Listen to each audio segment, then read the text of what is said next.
Hey there, welcome back into the ShopFix channel. I really hope you enjoy this video, and if you haven't subscribed to the ShopFix channel, consider subscribing today. ShopFix, for the love of woodworking.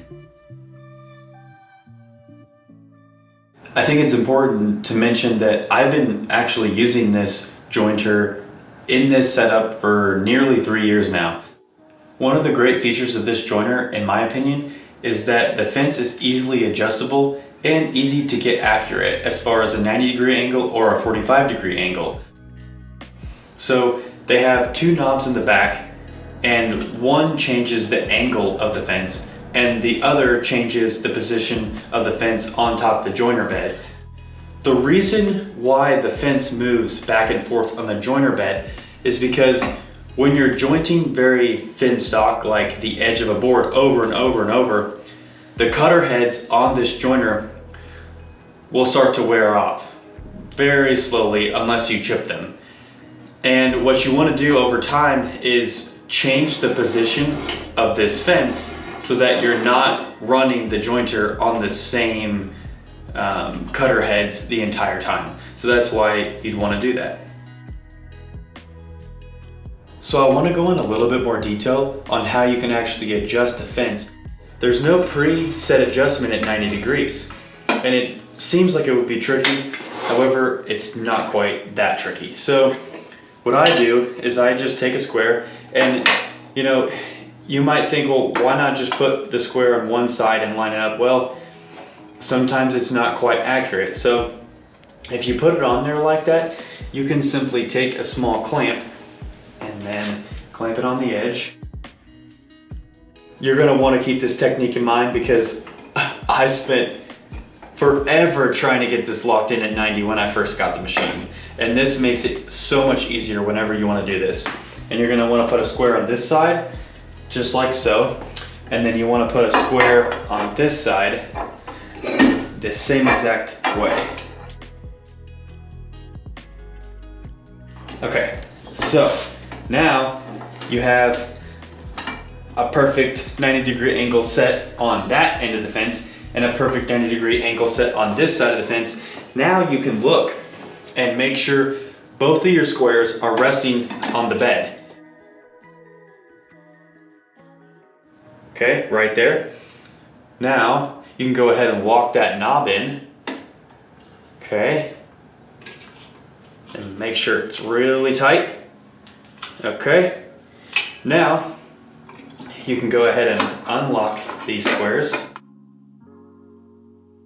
And now everything's locked into place and you have a nice, perfect 90-degree angle so that you make sure that you get a nice cut every time you join.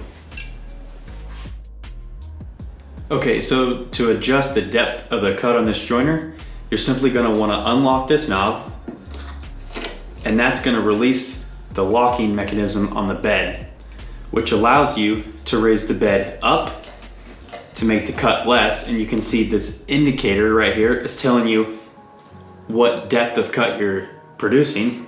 And then if you take it to the right, it's gonna lower the bed, which is gonna produce a larger depth of cut all the way to an 1/8 as indicated by this marker. I recommend setting your jointer to cut a 30-second. And once you have that set, you can lock it into place. I think a 30-second is a good in-between as far as trying to take off too little and trying to take off too much. And if you need to take off a little bit more, you can simply run it through another pass. But I've had great luck on running at a 30-second for saving my jointer knives and just getting very accurate cuts and dialing that in.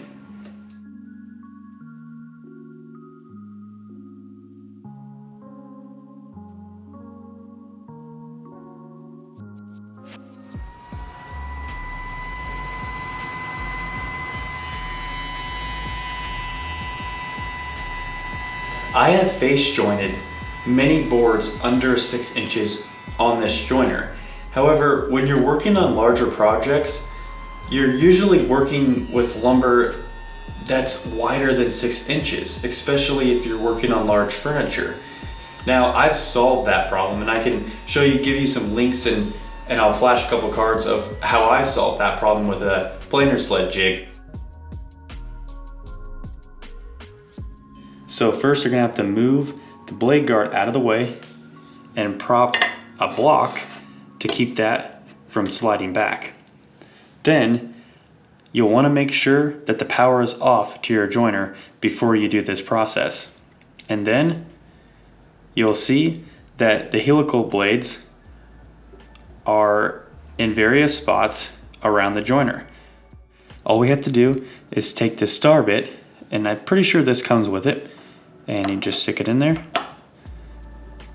and I'm gonna loosen it up like that.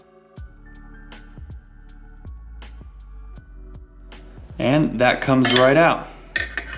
And then what you can do is, if you can see, there's a little blade right here and a little blade right there. If one of these sides gets damaged, you can rotate it, or you can replace it altogether. And then to replace it, you simply put the helical cutter head back on there, and you'll definitely want to make sure that the side that's sticking out this way is in fact a blade. And we can just double check real quick, and it is in fact one of the cutter heads. And you'll just replace this screw on there and then tighten it down real good. And that's as simple as it gets.